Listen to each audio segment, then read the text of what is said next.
Mertua dan ipar yang selalu menghina dan merendahkanku, bahkan perhitungan dengan masalah harta. Namun saat tahu siapa aku, mereka semua langsung kena mental. Ternyata, yang sudah subscribe, semoga rezekinya lancar ya. Wah, mobil baru lagi, tanya mertuaku saat menyambut kedatangan anak pertamanya. Oh iya dong Bu, Mas Faiz kan baru aja naik pangkat. Kini giliran Mbak Lela istri Mas Faiz yang menjawab. Seperti biasa dia memakai berbagai macam perhiasan di tangan. Sudah seperti toko berjalan. Kalian memang bisa diandalkan, beda sekali sama dia. Ibu menunjuk Mas Sidik yang saat itu sedang membereskan halaman. Kerjanya cuma menyusahkan saja. Sudahlah pengangguran, cacat lagi, nambah-nambahin beban. Ucap mertuaku yang cukup membuat aku beristighfar beberapa kali. Kok ada ibu seperti itu? Safira, aku yang saat itu sedang asik menyapu lantai, seketika menoleh ke arah kakak iparku. Sungguh sebenarnya aku malas menatap wajahnya. Kamu gak usah iri ya sama kami, karena sampai kapanpun kamu pasti gak akan bisa kayak kami. Takutnya kamu stres, nanti karena kebanyakan mikir, kata kakak iparku dengan tersenyum mengejek. Sungguh, kalau bukan menjaga image, sudah kusumpal mulut kakak iparku yang tak sekolah itu. Enggak kok Mbak, insya Allah karena saya yakin setiap orang pasti punya rezeki masing-masing. Jawabku berusaha setenang mungkin. Baguslah. Kalau kamu paham, karena orang kere macam kalian ini lebih baik gak usah banyak mimpi. Cukup nikmati aja apa yang ada. Ledek Mbak Lela. Enggan membuat masalah dengan mereka, aku memilih pergi dari tempat itu, daripada aku harus menahan diri dan lama-lama stroke dengan ulah iparku itu. Kamu kenapa melamun, Syafira? Tanya suamiku yang membuat aku terkejut dan seketika menoleh ke arahnya. Aku lihat Mas Sidik berjalan dengan menggunakan tongkatnya, karena sudah 1 tahun ini Mas Sidik mengalami kecelakaan, sehingga dia harus berhenti bekerja. Pada saat itulah ibu mertua mulai berubah kepada Mas Sidik. Sikapnya sudah tidak semanis dulu lagi. Bahkan dia sering menghina dan merendahkan Mas Sidik dengan keterbatasannya. Gak apa-apa kok Mas, kamu udah selesai cabut rumputnya. Tanyaku pada Mas Sidik yang kemudian duduk di sampingku. Jujur, aku kasihan pada suamiku. Setelah dalam keadaan lemah seperti ini, keluarganya tidak pernah menghargai dia. Bahkan Mas Sidik cenderung diperlakukan seperti tukang kebun di rumah ini. Ada saja yang disuruh oleh orang tua Mas Sidik padanya. Kamu mau kopi Mas? Tanyaku pada Mas Sidik yang tampak sedang merenung. Sehingga kemudian suamiku itu mengangguk sambil tersenyum. Aku berjalan menuju ke rumah mertuaku, mengambil air lalu kemudian meletakkannya di atas kompor. Tentu saja setelah menyalakan kompor tersebut, aku bermaksud membuatkan kopi untuk Mas Sidik. Tetapi tiba-tiba aku melihat gula dan kopi sudah tidak ada di tempatnya. Padahal baru saja tadi pagi aku membelinya. Loh, gula dan kopi kemana? Gumamku. Aku segera berjalan menuju ke ruang tengah, di mana ibu mertua dan juga kakak iparku sedang ngobrol. Apa setiap hari Sidik seperti itu Bu? Gak ada kerjaan? Tanya Mas Faiz yang membuat aku seketika menghentikan langkahku. Ya begitu adikmu, habis mau kerja apa orang kakinya aja buntung, gimana mau kerja? Ibu itu sebenarnya sudah gak mampu buat ngerawat dia. Ibu kan janda dan penghasilan ibu satu-satunya cuma dari toko. Kamu tahu sendirilah toko itu bagaimana, kadang laris, kadang enggak. Ini Bu harus biayain hidup mereka. Jawab mertuaku ketus yang membuat aku menarik nafas dalam. Sebenarnya, selama ini aku juga bukan hanya duduk dan berpangku tangan. Selama di sini aku bekerja. Apapun yang bisa aku kerjakan, termasuk jadi pembantu di rumah tetangga. Dan setiap hasil yang aku dapatkan, selalu aku berikan kepada ibu mertuaku. Tapi sepertinya itu tidak pernah terlihat olehnya. Harusnya ibu itu gak usah terima dia aja, biarkan aja hidup di jalan sana. Ngapain coba ibu itu menambah beban hidup sendiri? Aku mengelus dadaku, tidak menyangka kalau ada keluarga seperti ini di saat keluarga lainnya menderita, tetapi justru mereka enggan menerimanya. Padahal dulu selama Mas Sidik bekerja, Dia tidak pernah pelit dan selalu baik kepada ibu maupun saudaranya. Kamu ini Faiz, gimana mungkin ibu itu membiarkan adik kamu di luar sana dalam keadaan seperti itu? Bagaimana dia mau makan? Kamu kan tahu kakinya itu cacat. Dia mau kerja apa coba di luar sana untuk memenuhi kebutuhan hidupnya? Jawab mertuaku yang membuatku sedikit lega. Paling tidak, ibu mertuaku itu masih punya hati. Yalah Bu, kan bisa Mas Sidik itu pergi ke bawah jembatan atau ke lampu merah. Banyak kok nanti orang yang mau ngasih uang ke dia. Kali ini terdengar suara dari adik iparku yang baru saja pulang kuliah. Seperti hal yang lainnya, dulu biaya kuliahnya juga Mas Sidik yang menanggung. Tapi sekarang sikap adik iparku itu juga sama dengan yang lain. Dia bahkan cenderung merendahkan Mas Sidik. Betul itu, seharusnya ibu biarkan aja si Sidik itu ngemis di jalanan. Dengan begitu kan hidup dia akan lebih berguna daripada menyusahkan seperti ini. Balas Mbak Lela sengit membuat emosiku kian tersulut. Nah, benar itu. Ngapain coba dia hidup kalau hanya menyusahkan orang lain begini? Aku yang tak bisa lagi menahan emosi segera keluar dari tempatku bersembunyi. Maaf, tolong jaga mulut kalian ya. Suamiku memang udah cacat, tapi kalian harus ingat, suamiku cacat juga karena kalian. Kalau kalian gak maksa suamiku kerja bangunan waktu itu, maka kecelakaan ini gak akan terjadi. Ujarku dengan penuh amarah. Dadaku bergelombang dan rahangku mengeras. Istri mana yang terima suaminya dihina seperti itu? Kecelakaan itu takdir. Tanpa kami paksa pun, kalau Sidik itu jatuh, ya jatuh juga. Jadi jangan nyalain kami. Bantai ibu mertuaku dengan melotot ke arahku. Nah, bener itu. Suami kamu yang cacat kok kamu nyalain kami. Kini giliran Angel, adik ipar Mas Sidik yang bicara. Kalau bukan kalian yang maksa Mas Sidik buat bekerja bangunan, padahal kalian tahu kalau Mas Sidik itu takut ketinggian, pasti kecelakaan ini gak akan terjadi. Kalian itu serakah. Kalian gak pernah bisa terima apa yang kami sudah kasih. Terutama kamu Angel. Kamu itu gak pernah bisa berkaca. Kamu selalu bergaya tanpa memikirkan bagaimana keadaan perekonomian keluarga kamu. Kamu jangan lupa, kalau bukan karena kamu yang terus minta HP baru, kakak kamu gak akan kerja bangunan dan kecelakaan tidak akan terjadi. Ucapku yang sudah terlanjur kesal dengan keluarga ini.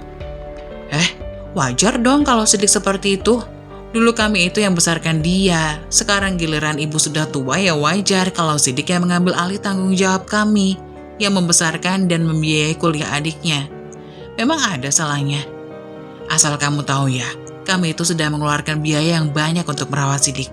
Sengit Mbak Lela. Betul, aku juga gak jadi beli HP baru gara-gara harus biayain biaya rumah sakit Mas Sidik. Aku merembas telapak tanganku, merasa kesal dengan perlakuan mereka yang menurutku sudah keterlaluan. Karena mereka telah mengungkit apa yang telah mereka berikan kepada Mas Sidik. Padahal seharusnya itu adalah kewajiban mereka. Katakan saja berapa kerugian yang telah kalian tanggung dan aku akan membayarnya dengan tunai. Ucapku sombong, dalam hati aku berkata. Atau akan aku bongkar rahasia ibu, ancamku. Ya saja, sebentar lagi kalian akan tahu siapa aku. Aku tersenyum melihat wajah pucat mertuaku. Aku tahu dia pasti merasa takut dengan ancamanku. Ibu kenapa sih takut banget dengan ancaman Vira? Emangnya apa rahasia ibu? Samar-samar aku dengar suara Mbak Lela.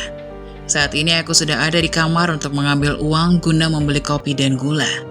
Tapi aku jamin, ibu mertuaku itu pasti nggak akan cerita. Dia nggak akan sebodoh itu membuka aibnya sendiri. Diem kamu, ini bukan urusan kalian, jawab mertuaku. Aku tak menghiraukan lagi apa yang mereka obrolkan. Mas, kamu kenapa? Tanyaku pada Mas Sidik yang tampak terdiam di tepi ranjang. Wajahnya terlihat sedih. Aku mendekati lelaki yang aku cintai itu dan duduk di sisinya. Aku lihat matanya tampak basah. Maafkan Mas ya Vira, maafkan Mas jika Mas jadi bebanmu. Mas Sidik menatapku sendu. Mas, kok kamu ngomongnya gitu? Kamu itu bukan beban siapa-siapa. Ucapku sambil mengusap pipinya. Sedih sekali rasa hatiku melihat lelaki yang aku cintai bersedih seperti ini. Harusnya waktu kecelakaan itu Mas mati aja, Fir. agar tidak menjadi beban kalian. Aku segera menutup bibir Mas Sidik dengan jari telunjukku. Kamu gak boleh ngomong gitu, Mas. Aku bersyukur kamu masih hidup sampai saat ini. Bahkan aku gak bisa membayangkan kalau pada waktu kecelakaan itu, kamu gak bisa diselamatkan. Ucapku lembut. Aku tahu mental Mas Sidik sekarang lagi down, semenjak kecelakaan yang menimpanya, ditambah lagi dengan perlakuan keluarga yang menganggap Mas Sidik sebagai beban, semenjak kecelakaan itu terjadi. Ya sudah, sekarang Mas istirahat dulu ya. Aku mau beli gula sama kopi dulu di warung sambil belanja. Lanjutku yang dijawab anggukan oleh Mas Sidik. Aku sadar aku harus hati-hati bicara dengan suamiku. Takut dia akan semakin terpuruk. Karena kalau dipikir, memang setelah kecelakaan itu, banyak sekali hal yang harus dihadapi Mas Sidik.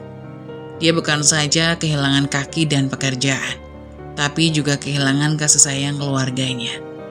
Dulu pada waktu Mas Sidik sehat, punya uang, ibu dan iparku selalu baik dengan Mas Sidik. Apa saja mereka minta pada Mas Sidik. Namun setelah kecelakaan terjadi, mereka menganggap Mas Sidik sampah. Aku ingin jujur pada Mas Sidik dan mengajak Mas Sidik pergi dari sini. Tapi entah kenapa aku belum siap untuk melakukannya. Aku takut jika dianggap pembohong oleh Mas Sidik. Walaupun sebenarnya setelah itu kami akan bisa hidup lebih baik di tengah-tengah lingkungan yang baik. Aku menghela nafas panjang, memikirkan semua itu dan memilih untuk diam sampai nanti tiba waktunya untuk jujur pada Mas Sidik tentang siapa aku sebenarnya, serta alasan kenapa aku berbohong. Sabar ya Mas, kalau tiba saatnya kita pergi dari sini nanti, gumamku. Aku bersiap membuka pintu, namun seketika ingat ada sesuatu yang harus aku cek di dapur sebelum keluar ke toko. Kulangkahkan kakiku menuju ke dapur untuk melihat bumbu-bumbu dapurku, walaupun aku memasak untuk mereka dan bekerja untuk mereka. Tapi mereka menyuruh aku untuk masak sendiri. Lauk dan Mas Sidik tak boleh sama, kecuali kalau aku pas punya uang. Aku memasak untuk mereka dan juga harus masak sendiri untuk makan aku dan Mas Sidik. Sungguh keluarga ini membagongkan sekali. Padahal kalau aku kerja, sebagian gajiku aku kasihkan pada mereka. Tapi tetap saja, untuk makan aku harus masak sendiri dan mencari uang sendiri. Setelah memastikan bumbu-bumbu dapur masih utuh, aku segera berjalan untuk membeli gula dan juga belanja. Letak toko dari rumah mertuaku lumayan jauh. Si Eneng, sapa bapak-bapak mesum yang selalu nongkrong di depan gang. Sungguh aku muak dengan wajah bapak-bapak itu yang selalu saja tersenyum menggoda aku. Ya, jawabku ketus dan terus berjalan tanpa menghiraukannya. Namun si bapak menjengkelkan itu justru mengikuti aku. Neng, nanti malam ketemuan yuk, ajak bapak-bapak itu yang membuat aku semakin muak. Maaf, saya bukan wanita murahan yang mudah janjian dengan pria lain. Saya sudah bersuami, jawabku ketus. Sungguh ingin rasanya aku memukul gigi tonggosnya itu. Gak usah pura-pura deh, suami kamu itu kan cacat, emang bisa muasin kamu. Aku masih kuat loh biarpun udah tua. Ujar lelaki itu dengan menaik turunkan alisnya, membuat emosiku tiba-tiba naik ke kepala. Aku tak menghiraukan lelaki itu, dan terus berjalan tanpa mempedulikan dia. Jangan pikir aku gak tahu ya, suami kamu itu sudah gak sempurna kan? Dia gak bisa kan ngasih nafkah batin ke kamu?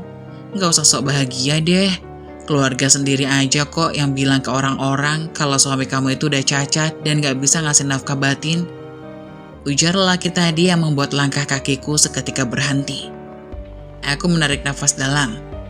Memang, akibat kecelakaan itu bukan hanya membuat kaki suamiku cacat, tapi juga dia tak bisa memberikan aku nafkah batin. Tapi bukan itu yang membuat aku sedih. Aku sedih kenapa begitu embernya mulut keluarga suamiku, sehingga rahasia yang harusnya ditutup rapat oleh keluargaku, kini justru tersebar luas. Aku kembali berjalan untuk menuju toko kelontong yang kini sudah kelihatan dari kejauhan, tanpa mempedulikan pria tua yang terus saja meledekku. Sayuran hari ini segar-segar ya Bu, kata salah seorang tetangga yang sedang memilih sayuran.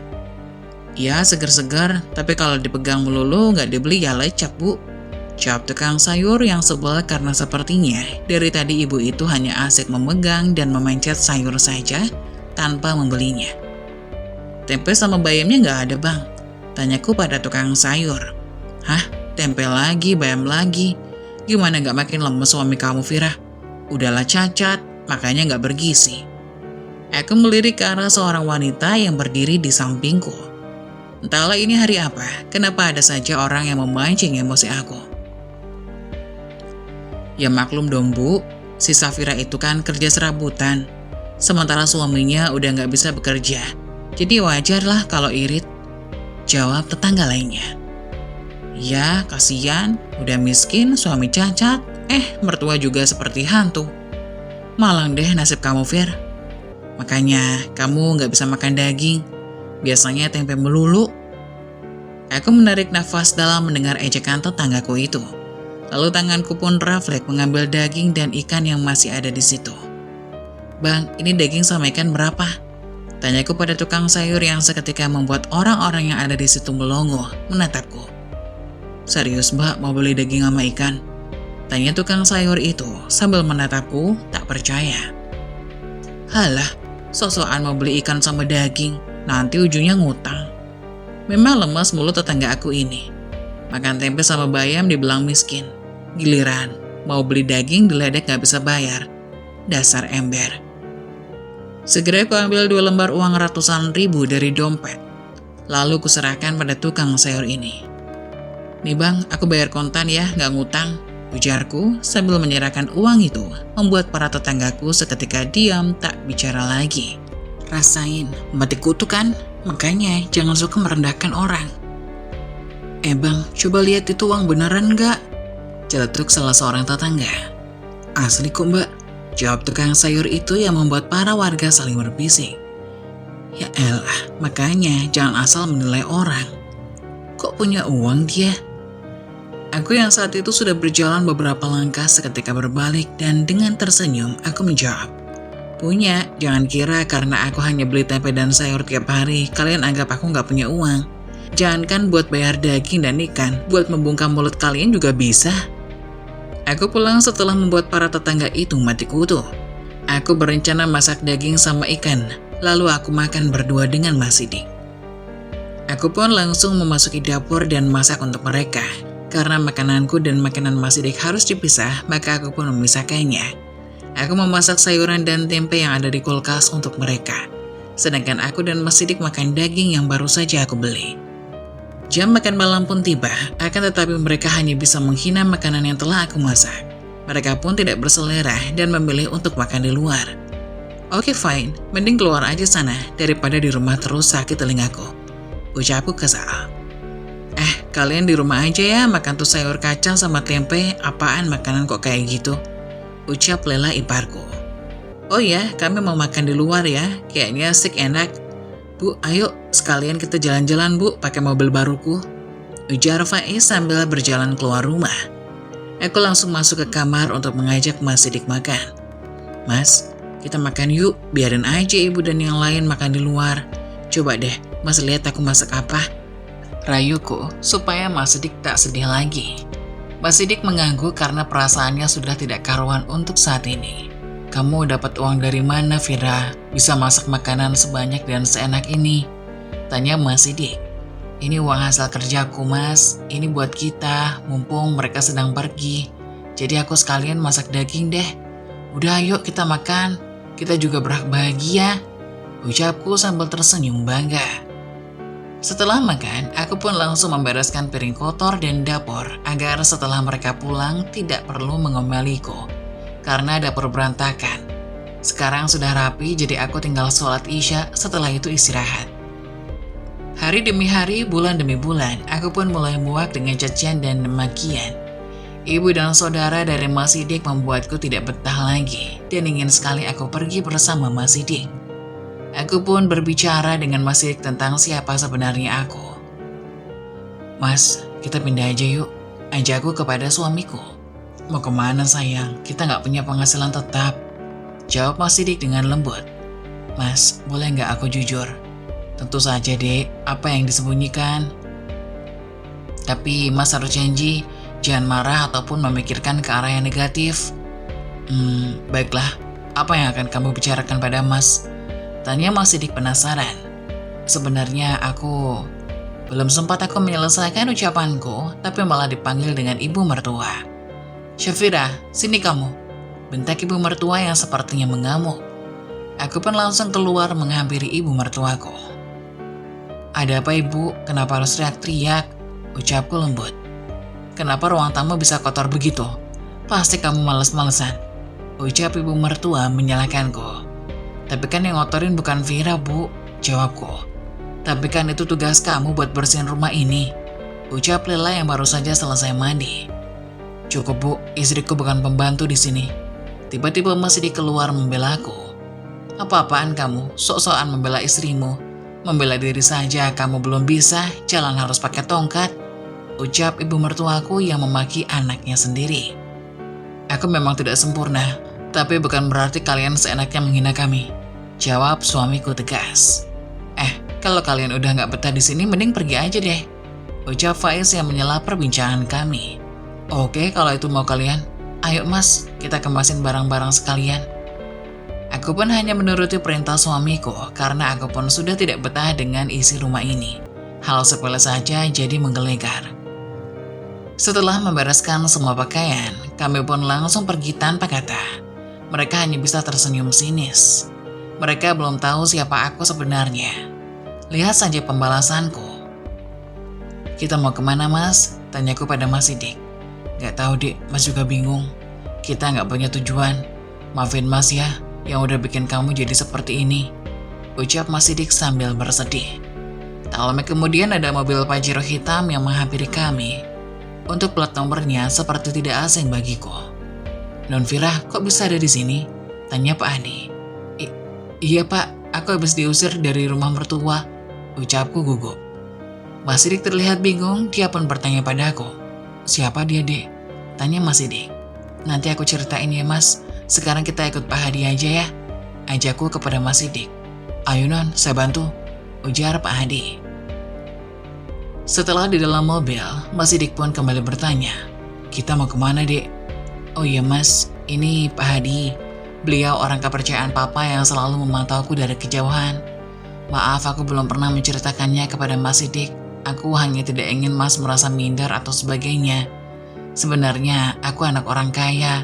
Papaku adalah pemilik perusahaan terbesar yang ada di Jakarta Barat. Tapi karena melihat Mas Sidik berpenampilan sederhana dan Mas memiliki akhlak yang baik, aku pun terkagum-kagum.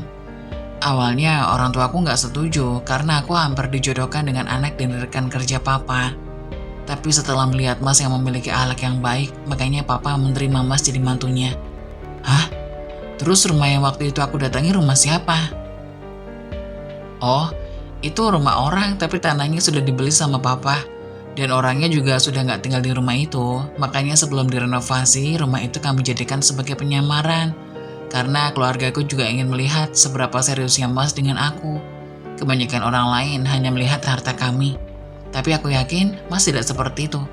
Makanya aku meyakinkan Mas kepada kedua orang tuaku. Terlihat dari wajah Mas Sidik ada kekecewaan. Akan tetapi di sisi lain, dia juga bersyukur bahwa sekarang kami punya tempat tinggal. Sekarang kita menuju rumah barunya Non Safira aja ya, kata Pak Hadi mengajak kami ke rumah baru. Baik Pak, jawabku. Maafkan Mas ya Dek, karena kamu jadi mengalami kesulitan selama ini. Lagi-lagi Mas Sidik minta maaf padaku. Setelah sampai di rumah baruku, Mas Sidik pun terlihat kagum dan senang karena tidak menyangka bahwa akan menjadi kaya seperti ini. Seketika Mas Sidik bersujud di depan pintu yang baru saja dibuka dan terlihat ruangan tengah yang luas dan megah. Di sana ada papa mamaku juga yang sedang mampir. Kami pun langsung mengobrol dan menceritakan kejadian yang telah kami alami, sehingga Mas Sidik bisa sampai mengalami cacat. Berbulan-bulan telah berlalu, Mas Sidik pun sedang melakukan terapi agar bisa berjalan lagi dengan normal. Aku pun kini dipasrahkan Papa untuk mengelola sebuah perusahaan di bidang kosmetik yang pastinya di mana aku juga harus rapi dan berdandan.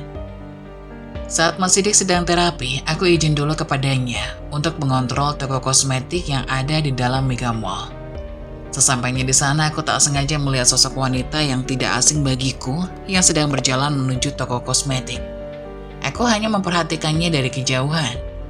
Tak lama kemudian terjadi keributan, aku pun langsung menghampirinya. Aduh, gimana sih pelayanan kalian ini? Bisa nggak sih kerja itu yang benar? Bentak seorang wanita yang umurnya tak jauh denganku. Coba sini, panggil direktur kalian. Masa orang seperti ini dijadikan pelayan? Ucap ibu yang mendampinginya. Setelah kulihat dari dekat adalah ibu mertua dan juga iparku. Kenapa sih orang-orang seperti mereka selalu membuat masalah? Ucapku dalam hati. Aku direkturnya, ada yang bisa saya bantu? Tanyaku begitu halus. Mbak, bisa nggak sih ajarin karyawannya dengan baik? Masa saya dikasih skincare bocor kayak gini? Yang dipajang yang bagusnya doang, tapi yang dibungkus jelek kayak gini. Lihat nih. Sambil melihatkan buktinya kepada orang-orang di sana yang mengerumuni. Kok aku kayak kenal ya? Ucap Lela. Iya, kamu emang kenal, tapi gak bakal percaya pastinya. Aku Safira, kalian pasti mengenalku. Jawabku tegas. Gak mungkin kamu direkturnya kan? Pasti kamu cuma salesnya doang. Jangan so acting deh. Jawab Faiz, adik dari Mas Sidik. Kalau kalian gak percaya, udah terserah. Intinya masalah di sini apa? Tanyaku. Ini nih, kemarin kami beli skincare di toko ini, tapi setelah sampai di rumah, ternyata isinya nggak penuh. Brak! Faiz pun melemparkan skincare yang telah dibelinya kemarin untuk Lela istrinya sambil meminta ganti rugi. Maaf ya sebelumnya, sebelum dikemas, apakah kalian sudah meneliti dengan benar? Tanyaku kepada karyawan yang ada di sana. Sudah mbak, jika tidak percaya, lihat saja CCTV, kami sudah melakukannya dengan baik, ucap salah satu karyawan di sana. Oke, kita punya buktinya. Ucapku dan orang-orang di sekitar yang sedang mengerumuni. Kami pun merekam aksi kecurangan mereka tadi. Mereka memang membeli skincare kemarin, akan tetapi pecah di jalan akibat mereka sendiri. Tapi mereka membuat kecurangan dengan mengaku itu dari tokonya yang tidak baik, sehingga menyalahkan karyawan di sana. Tak lama kemudian, para keamanan pun tiba dan menangkap mereka yang sudah membuat onar itu. Jadi, kamu adalah direktur di sini? Tanya ibu mertua padaku. Yes, of course. Jawabku santai sambil menekan sebelah alisku. Nak, maafkan ibu nak, kamu tidak bermaksud untuk membuat onar di sini. Ibu mertua memohon kepadaku. Maaf bu, tapi kalian harus diberi pelajaran supaya tidak sembarangan menuduh orang lain. Jawabku tegas sambil meninggalkan mereka. Untuk para karyawan, silakan kalian istirahat siang terlebih dahulu, secara bergantian ya. Ucapku kepada mereka. Baik bu, terima kasih. Setelah pulang, aku melihat suamiku yang sudah bisa melangkah sedikit demi sedikit, walaupun tertati-tati. Aku pun langsung membantu suamiku agar dia bisa lebih semangat. Sambil mendampinginya, aku pun bercerita bahwa di swalayan tadi ada keributan yang terjadi. Seminggu kemudian, setelah ibu mertua aku tahu aku adalah direktur, dia terus menghubungiku dan meminta maaf, begitupun dengan adiknya Mas Sidik. Aku tahu yang mereka lakukan hanyalah acting, karena mereka hanya memandang orang jika terlihat kaya saja. Setelah diketahui lebih dalam tentang perusahaan, ternyata Faiz, adik dari Mas Sidik itu, menjadi manajer di bagian hukum perusahaan. Karena ketahuan korupsi, jadi dia pun dipecat dan Mas Sidik sebagai gantinya di sana. Harta yang dimiliki Faiz dan ibu mertua kini telah berkurang dan mereka jatuh miskin. Akhirnya karma pun terjadi. Kini mereka merasakan penderitaan yang kami rasakan waktu itu. Akan tetapi, aku dan Mas Sidik tetap mengunjungi rumah ibu. Bagaimanapun juga, ibulah yang melahirkan Mas Sidik ke dunia. Maka dari itu, kami pun berkunjung dan melihat keadaan mereka yang sangat memprihatinkan. Ibu yang mulai kesakitan dan Mas Faiz yang diberhentikan dari pekerjaannya. Sedangkan Lela hanya bisa mengeluh dengan keadaannya. Mereka terkejut setelah melihat Mas Sidik sudah bisa berjalan kembali dengan normal. Kami pun membawakan oleh-oleh untuk mereka. Akan tetapi mereka pura-pura tidak mau dan malah menghina kami. Kok bawa oleh-oleh cuma segitu? Niat ngasih nggak sih? Ucap ibu walau sambil terbatuk-batuk. Bu, harusnya ibu bersyukur. Masih mending kami masih mau menjenguk ibu dan yang lain di sini. Sambil bawa oleh-oleh walau nggak seberapa. Ucap Mas Sidik. Memang, Kami hanya membawa beberapa macam buah-buahan dan parsel makanan ringan. Akan tetapi mereka tidak mau bersyukur dengan rezeki yang didapat. Karena suasana tidak enak, kami pun memutuskan untuk segera pulang. Karena masih banyak kerjaan yang belum selesai. Maaf ya Bu, kami harus pulang dulu karena kerjaan belum selesai. Dan masih harus mengontrol karyawan yang ada di swalayan. Setelah keluar dari rumah itu, aku menoleh ke belakang. Ternyata mereka sedang rebutan oleh-oleh yang kami bawa. Kelihatannya seperti orang yang tak pernah makan saja. Padahal tadi mereka menghina apa yang kami bawa. Memalukan sekali bukan? Aku dan Mas Sidik pun hidup bahagia dan bersyukur dengan apa yang kami punya. Demikianlah kisah dari salah satu subscriber kita. Semoga menjadi pelajaran bagi kita. Bagaimana menurut kalian? Silahkan komen di kolom komentar ya.